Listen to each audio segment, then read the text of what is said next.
Assalamu alaikum. Hi, Moweni. Welcome to our channel Perfectly Imperfect. My name is Muhammad Imad Abrams, and in the next chapter of A Dose of Personal Reflection, we are going to be speaking about toxic behavior.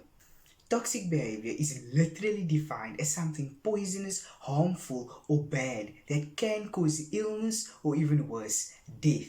If you love content where you get to learn more about yourself, learn about current issues, and just keep up on current affairs, consider subscribing to Perfectly Imperfect. It will really be much appreciated. We usually put it inside, within the figurative meaning, we usually put it inside the definition of a relationship. We have met a friend or a partner that has toxic traits that influences the relationship we have had with them. However, we rarely recognize that toxic behavior is actually twofold. Firstly, it would be internally, where we ourselves carry toxic traits that we refuse to acknowledge to others, or even worse, ourselves. Secondly, it would be externally, where someone we know or have had relationships with possess toxic traits that negatively influence the relationship. Usually, the person would also not recognize their own toxic behavior. Today, we are going to focus on the internal toxic characteristics that we possess.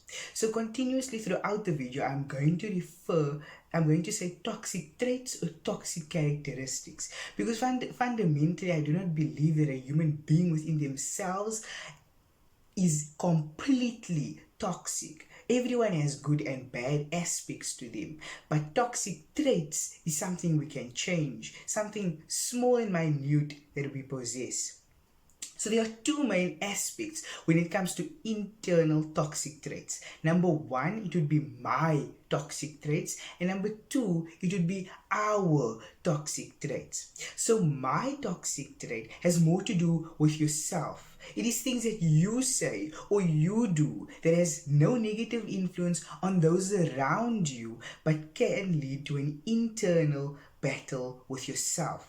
Normally, we do not share this with others, and it's more of a secret battle that we fight in our own personal lives, such as you body shaming yourself, or you thinking you cannot achieve a goal like get a job or promotion, or even sometimes feeling like you are a burden on others.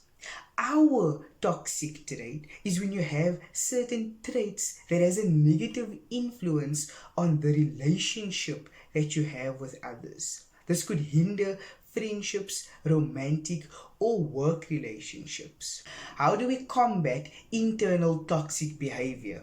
So, there's a three-step solution. These are: number one, self-awareness and recognition; number two, being willing to change; and number three, making an active effort to change. So, being self aware does not mean that you need to constantly look out for your imperfections, but you have to take note of patterns within yourself and the way you are currently interacting with yourself and others. Admission is usually admitting to yourself that you have a toxic trait and that it is having a negative influence on your life. Being willing to change is an important step. Many people have this accept me for who I am type of attitude that they develop over years of negative habits. So they aren't willing to change. Interestingly, I have been reading this book, The Power of Focus, and I'll probably make a review video about this book. But an important part about this book is the author is trying to bring across that habits and attitudes determine the lifestyle that you are going to live. If you continue with the attitude that you can't change because this has just been a part of you, you'll never achieve well-being or development. We cannot move forward if we can't be honest with ourselves and those around us. Lastly, actively trying to make a change is putting in steps for yourself to improve, like reading a book about toxic traits or watching this video. Subscribe if you are enjoying, by the way, it'll be phenomenal. Admitting is a huge step, but we cannot move forward if we don't start with a conscious effort to make a change and actively make a change.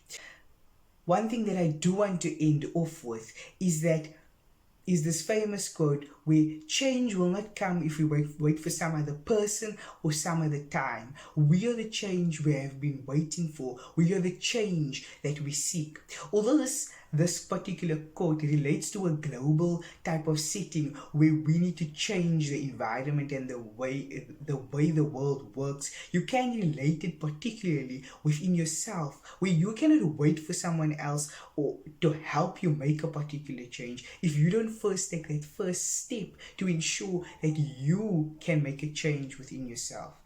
My name is Muhammad Imad Abrams. Thank you for watching another video of A Dose of Personal Reflection, and I hope to see you in the next one.